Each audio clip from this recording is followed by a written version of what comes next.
Welcome back to Dynamics. Okay, so I wanted to do some movie reviews and some other fun videos. I may squeeze a political video in at the end that'll show at some point in the middle of the fun reviews.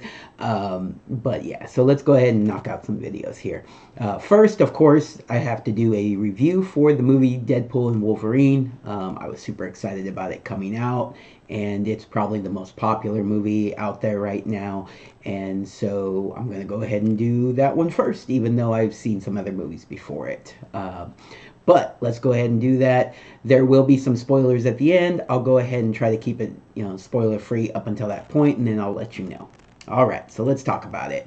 Of course, in this movie, the main stars are Ryan Reynolds and Hugh Jackman playing Wade Wilson, Deadpool, and Logan. Logan is Wolverine.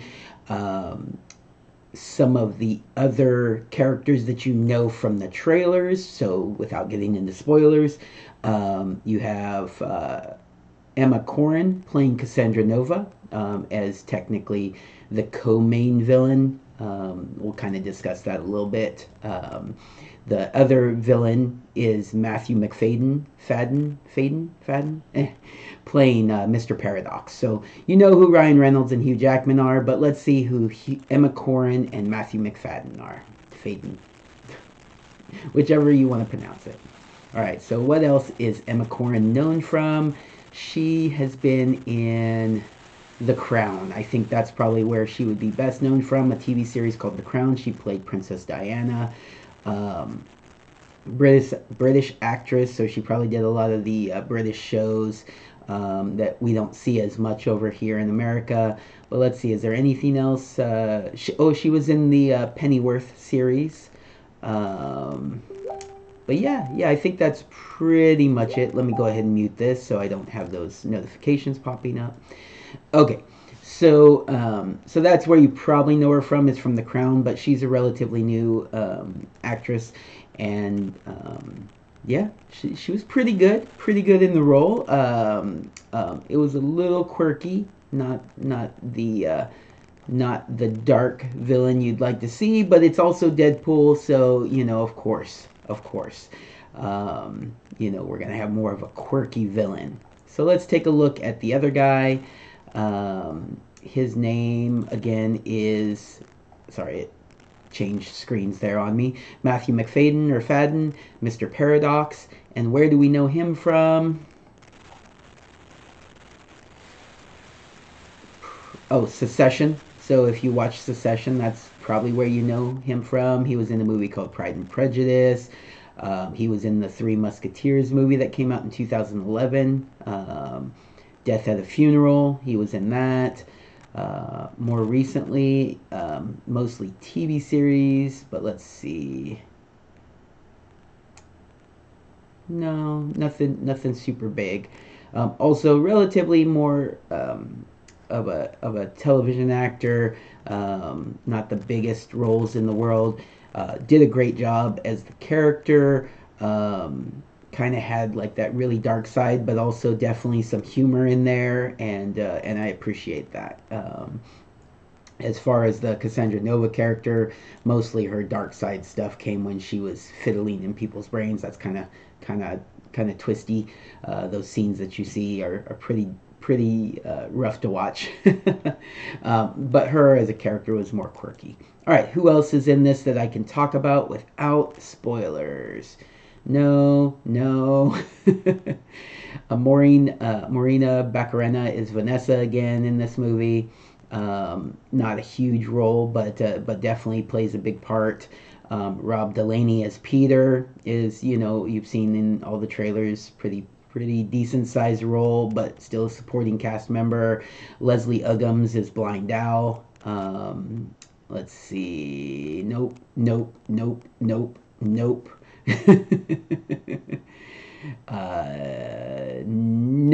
Nope, can't mention that one either.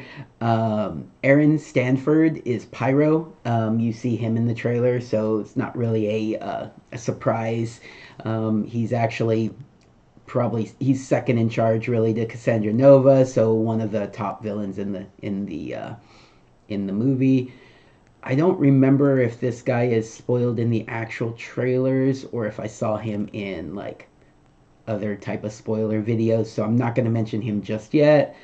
Um, Karen Sony is Dopinder, the taxi driver. He's in this again. All very very small minor parts, but solid. Definitely good stuff. All right, so you guys know all of them. Um, I don't think I really need to go into what else they've been in. They've been in the Deadpool movies, so that's where you know them from, is the Deadpool movies. All right. So basically, the gist of the movie is Deadpool is no longer acting as Deadpool. Spoilers. We'll talk about why. But he's no longer Deadpool. He's selling cars. He just wants to have a normal life. The TVA comes and gets him. Again, spoilers. We'll talk about why. And he ends up going on a mission to try to find a Wolverine, a variant of Wolverine that, again, why is more of a spoiler thing. And then Deadpool and Wolverine team up to fight the bad guys. And that's the general gist of the non-spoilery stuff. I thought they did a really good job leading up to this movie. They started doing giving you a little bit more and a little bit more towards the movie. They always do that, but this one they really didn't go too far on that. A lot of movies, they basically give you the whole movie in the trailers. By the time you watch the movie, you know what's happening. This one, I mean, you have general ideas of some things, but for the most part, this whole movie is a spoiler. I can't talk too much about the plot because there's so much that you don't know going into this movie. And so, yes, I would say if you haven't watched it already, go ahead and leave the video now because I'm going to start talking spoilers. Immediately go to the theater and watch the movie just as soon as you can. I'm sure that I'm doing my best to not spoil it, but there are tons of spoilers out there, and yeah, so eventually everything will be spoiled and you won't be surprised. And a lot of the surprises were great. I went and saw it at 10 a.m. the day of Friday that it came out. I didn't get to see it Thursday night. A lot of people went and saw it Thursday night. But I saw it at 10 a.m. Friday morning. I was mostly, almost 100% not spoiled on anything, which is shocking. I was very happy about that. You have some general, rumors about who's going to be in it and what's going to be happening, but as far as actual spoilers and knowing something was going to happen, there wasn't much of that. And so I really enjoyed the surprises. Hopefully there's surprises for you when you watch it.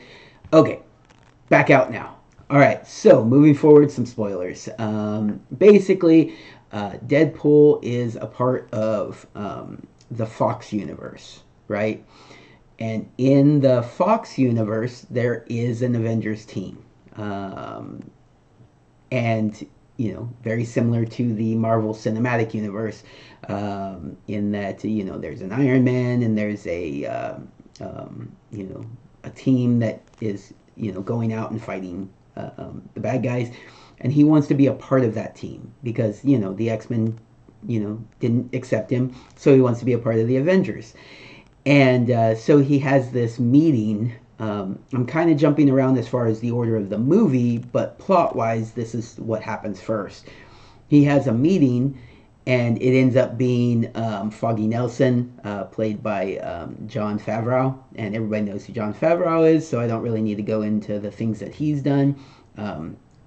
He's a well-known director and a really good actor in his own right. And so he's the one who holds the meeting with Deadpool. And getting to know Deadpool, he realizes Deadpool is very kind of selfish in his motivations. And he advises him to go find something else to do that is more in line with who he is as a person and, enjoy his life in that way. But that he isn't really an Avenger. So unfortunately he gets rejected from being an Avenger and decides that he's not going to be a superhero moving forward, and so that's when he decides he's going to sell cars and just live a normal life. You find out later in the movie that during this period he loses Vanessa, even though she's at the party for him. They're not together anymore. Lots of jokes about that, and lots of jokes about what sort of pleasuring he has been having recently, that non-vaginal, as he says in the movie. But anyways, in front of kids, yes. It is pretty bad. It is R-rated, strong R-rated. The opening scene is very violent, lots of blood, although CGI blood, but lots of blood, lots of death.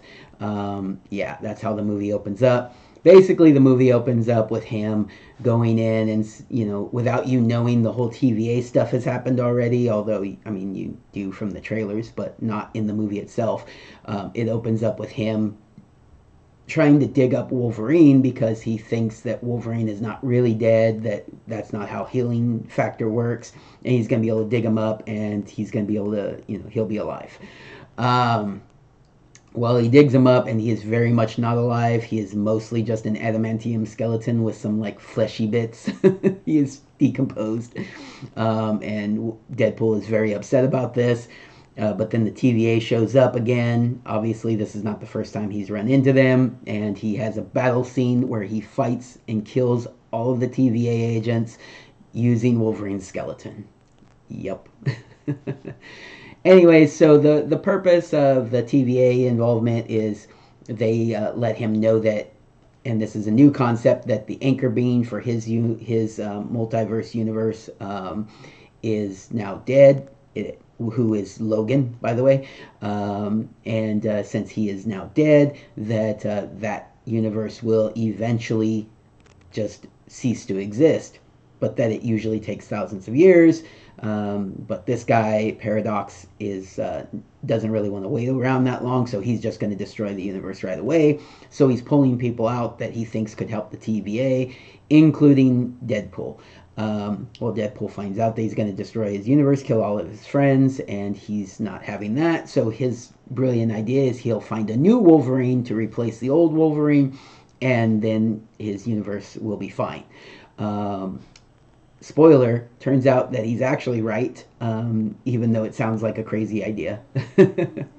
And so he starts going and searching for Wolverines, runs into a couple of fun variants of Hugh Jackman's Wolverine, including one that's got to be shorter than even the comic book version. He is very tiny. It is adorable, cute, and all of them attack him, of course.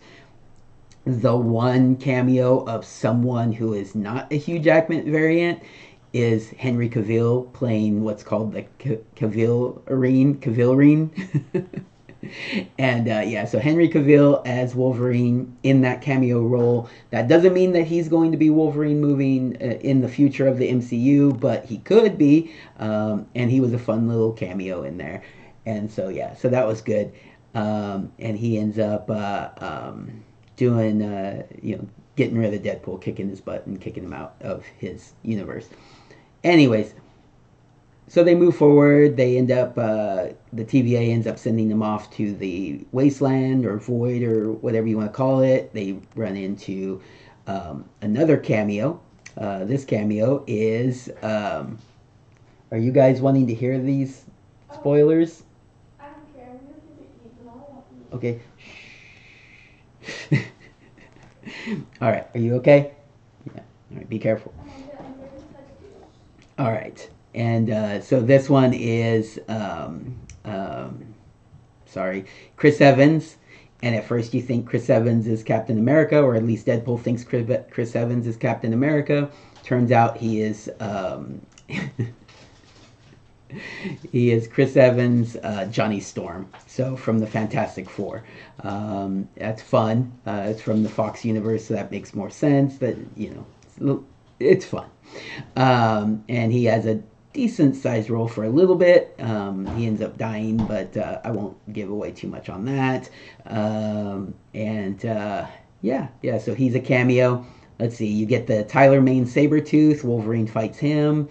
There is a cameo from Channing Tatum's as Gambit, and if you know the history behind that, Channing Tatum tried to make a Gambit movie for a long time and was not successful, and so he gets to play Gambit in this movie. It's pretty good, pretty funny. His accent's terrible, and they make jokes about it. It's great.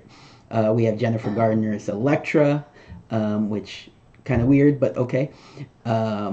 We have Wesley Snipes' Blade in this, and that was just the best one. I got really excited in the theater about that one. I thought that was amazing. They had some great inside jokes about it. Perfect cameo. And when I say cameo, some of these guys stay in the movie for quite a bit. Some of them are really short cameos, but I don't want to spoil everything. But anyways, and then the last major, well, there's two more. So Daphne Keene plays Laura, or X-23. X-23, is that right? Yes, X-23. She's a pretty big part of it, so that was cool. And then we have a couple quick cameos from Wunmi Mosaku, who is B-15 in the Loki series. So she makes some appearances in it as well. I think that is all the big cameos. Lots of fun, good times. And then, yeah, the movie plays out kind of how you expect it to with Deadpool. Lots of fighting between Deadpool and Wolverine. Lots of fighting with other people. There is a Deadpool Corps towards the end of the movie with a bunch of variants of Deadpool. None of them you get to see their face, but some of the voices and probably the people in the costumes. For Lady Deadpool, it really was Blake Lively, so Ryan Reynolds' wife. For one of the there's two kids. One is like Kidpool, Kidpool, I think, and Baby Pool are both Ryan Reynolds' kids as the voices for them. Maybe in the costumes too. I'm not sure. Probably not the baby, but you know. The other big one, or there's two more big ones. One is the Western one, which is Deadpool the Kid, I think, is what he goes by.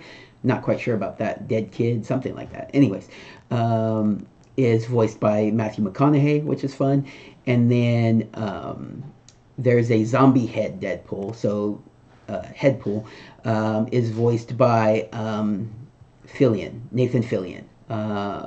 And then there's a couple other ones. I think one is